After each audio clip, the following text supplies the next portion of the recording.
if you gave me a button to just erase Gaza, every single living being in Gaza would no longer be living tomorrow, I would press it in a second. I would press it right now. Give me that button and press it right now. There you go. And I think most Israelis would.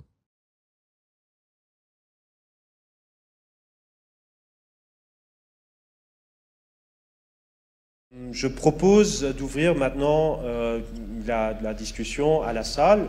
Donc je vois pas mal de bras déjà se lever. First, thank you for the discussion. I have 101 ideas to talk and statements to say. I'll try limiting them to a few. First, coming to the statement of recognition of Palestine, it is actually indeed shameful that Luxembourg is still debating this. It took 1 year after the Nakba to recognize Israel. It's taking 30 years after Oslo Accord to still debate it in the parliament and not reach a decision. So it's extremely shameful that we're still talking about this. Talking about the right to defend yourself, I would be really interested in knowing what would be the recommendation for Palestinians who were living under blockade for 16 years in Gaza, for Palestinians who are living under the apartheid in the West Bank, for Palestinians who had in just the year of 2022 and 2023 more prisoners detainees than the hostages taken by from Israel, Palestinians who way crossed the numbers of killed people every single time it peaked in that region, way much crossed the number of killed people than Israel. What is your recommendation for Palestinians to self-defend themselves?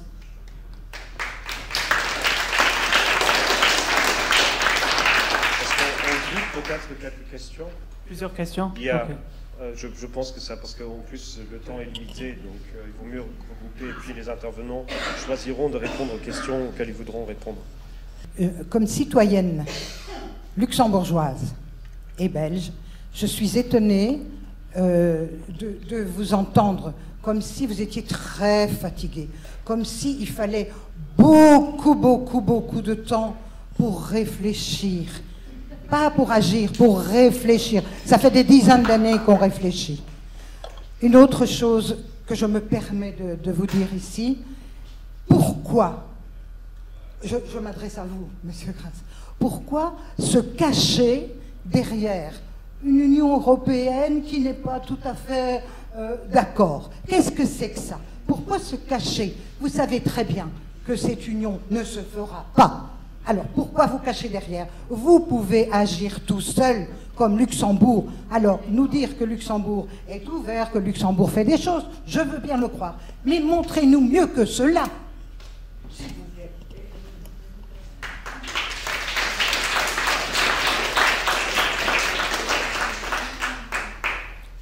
Merci Fedeicht pour les deux politiciens, merci d'être venus, c'est très gentil. Moi personnellement je crois que c'est le cas de beaucoup de monde, on est meurtri par ce qui se passe à Gaza.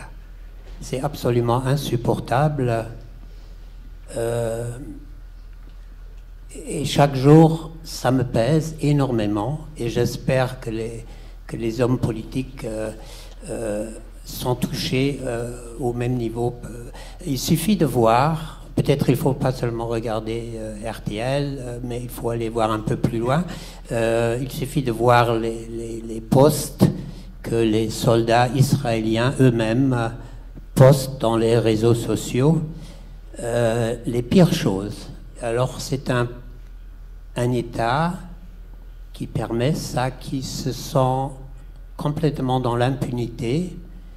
Et c'est l'arrogance du pouvoir.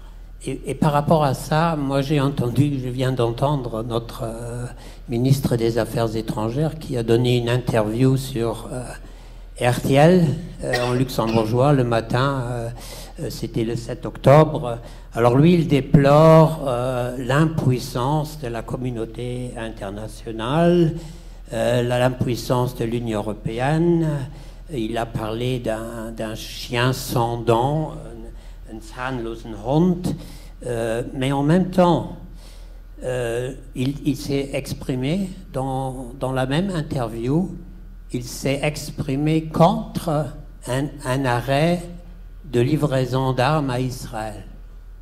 Alors M. Buttel s'est exprimé contre un blocus des armes à un État qui est accusé de génocide. On est d'accord, hein? Et on est d'accord que génocide, c'est le pire crime qui existe, n'est-ce pas? On est d'accord, là, j'espère. Bon, ça c'est une chose. L'autre chose, c'est, j'ai jamais entendu la demande de suspendre l'accord d'association. Israël, on a des moyens, il y a des moyens. Israël et l'Union européenne, c'est le premier partenaire économique d'Israël.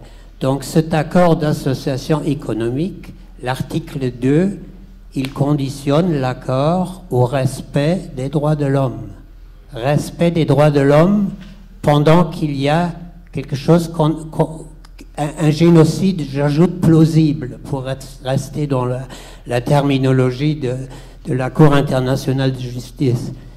Pourquoi ne pas au moins se prononcer pour suspendre cet accord? Monsieur Buttel, il peut se prononcer pour le faire. Même on va me dire l'Union européenne, oui, d'accord, ça c'est une autre chose. Bon, après, il y a la question de la reconnaissance de l'État de Palestine. On ne peut pas attendre quand même qu'il n'y ait plus de Palestine. Vous savez très bien ce qui se passe. Vous connaissez l'objectif de l'État d'Israël. C'est très clair. Il veut annexer toute la Cisjordanie. Il n'y a pas de doute. Il le dit ouvertement.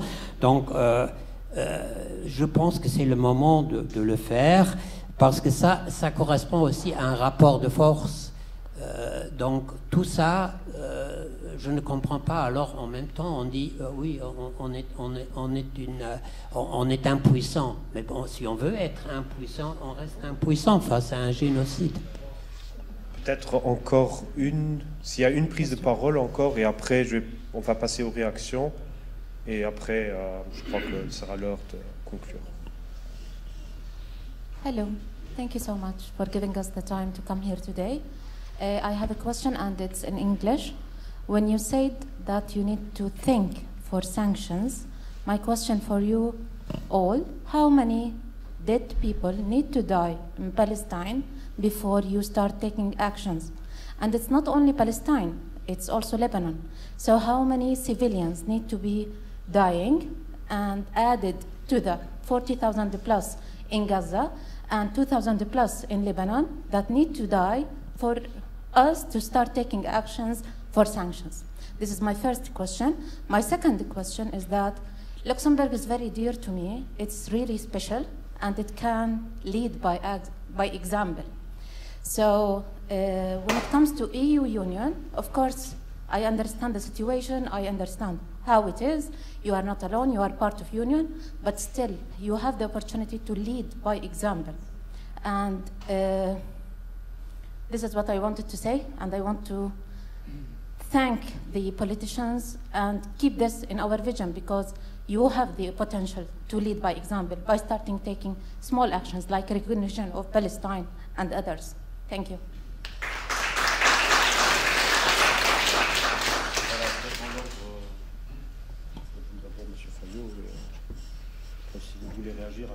Oui, je ne suis pas sûr que les questions me soient primairement adressées, mais je vais quand même réagir. Peut-être d'abord pour dire aussi que moi aussi je suis meurtri par ce qui se passe tous les jours. C'est, je trouve totalement insupportable ces images qu'on voit sur les réseaux sociaux, sur Twitter et compagnie. C'est vraiment insupportable. Et bon, moi je n'aime pas faire je ne vais pas en rajouter par rapport à ce que j'ai dit. Je pense que vous avez compris que j'essaie de faire et de plaider pour qu'on agisse justement. Et je trouve que cette manière de se dédouaner en renvoyant toujours à quelqu'un d'autre ou en attendant que quelqu'un fasse quelque chose, et ensuite dire, bon, il y a ces États-là qui ont fait quelque chose, mais ça n'a finalement rien apporté. Ce n'est pas une réponse satisfaisante. Je suis d'accord aussi que l'accord de partenariat avec Israël, effectivement, est conditionné par le respect des droits humains et que c'est quelque chose qu'on devrait mettre sur l'ordre du jour d'un Conseil européen. Je pense que les Espagnols, on en parlait à un certain moment, je crois que ça n'a jamais vraiment été fait. Mais c'est un pas concret qu'on pourrait prendre en tant que luxembourgeois. On pourrait dire, OK, on veut parler de ces choses-là. Mais effectivement, il faut constater qu'on ne le fait pas. Et ça, je le déplore. Franchement, je l'ai d'ailleurs aussi déjà dit, aussi bien au ministre des Affaires étrangères qu'au Premier ministre. Je trouve qu'on a plus de voix et on a perdu notre crédibilité pour élever la voix pour les Palestiniens. Et j'espère qu'on la retrouvera, mais pour l'instant, je ne le vois pas.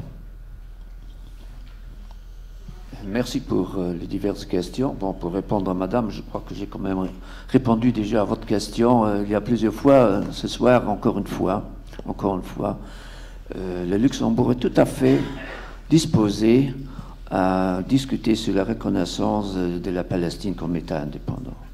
Il faut le faire, oui, il faut le faire. Mais le Luxembourg ne le fait pas actuellement.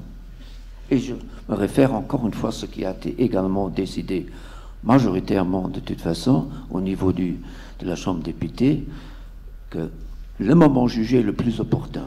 Ça, c'est pour nous, encore une fois, à ce stade, c'est donc la déclaration la plus importante. Mais je suis convaincu que la discussion sera encore menée plus âprement dans les prochains mois à venir, sans doute. On a quand même aussi eu un vote plus récemment, oui. Je pense en juin, oui. Où il s'agissait de la reconnaissance de l'État palestinien que vous n'avez pas voté.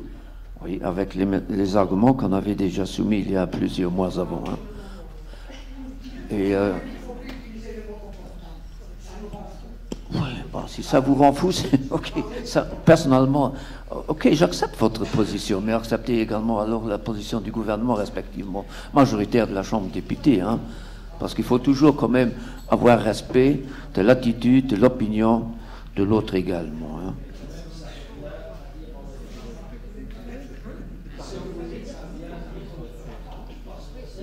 Non, ça ne revient. Non, je ne suis pas d'accord avec vous. Je suis pas. Le moment venu, le juger plus opportun, ça ne veut pas dire qu'on ne va pas le faire. On ne va pas le faire. Non. Non.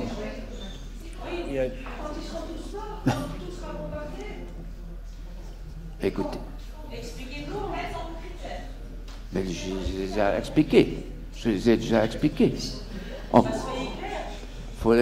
Il faut encore une fois alors mais non, lisez notre. Je crois que non, vous n'étiez plus membre de la Chambre des députés à l'époque qu'on avait. Moi j'ai la copie ici avec moi, je peux lire donc tous les arguments. Hein, mais ça ne... D'abord encore une fois, on attend également la position majoritaire de l'Union européenne. Nous sommes un membre de l'Union européenne. Bon. Ok. Il y a peut-être des réactions à d'autres questions. Oui. On m'entend là.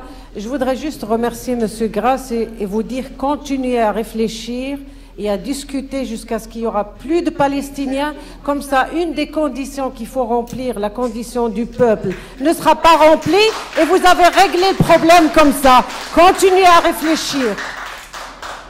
Alors dites ça également aux Français, aux Allemands, et à presque la majorité de l'Union européenne. Dites ça également aux autres membres de l'Union européenne. Mais pourquoi adressez-vous également alors aux autres membres?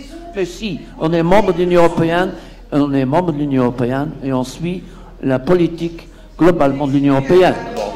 Je pense pas qu'on va avancer sur cette question, donc sauf s'il y a une réponse à un autre volet. Je pense qu'il n'y aura pas aucune évolution là-dessus.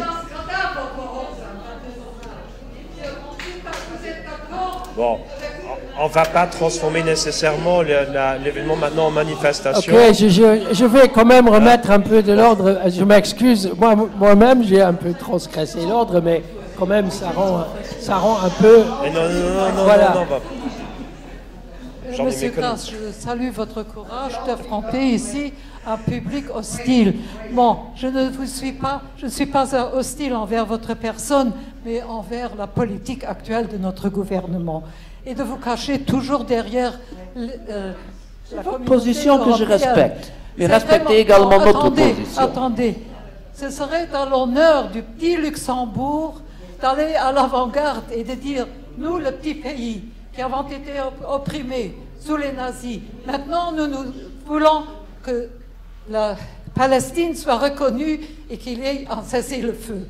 Et nous le disons en tant que petit pays. Et alors peut-être qu'on nous écoutera. Hein? Et vous, le moment opportun pour vous sera le moment où le grand frère, les USA, diront aux Européens, maintenant vous pouvez être pour un cessez-le-feu. Et ça, j'appelle du cadavre Gehorsam. Je ne sais pas comment le traduire maintenant en Luxembourg, en français. Je l'ai compris. Mais c'est de dire, oh, nous on ne fait rien, nous on est de l'Union européenne. Mais qu'est-ce que c'est que ça?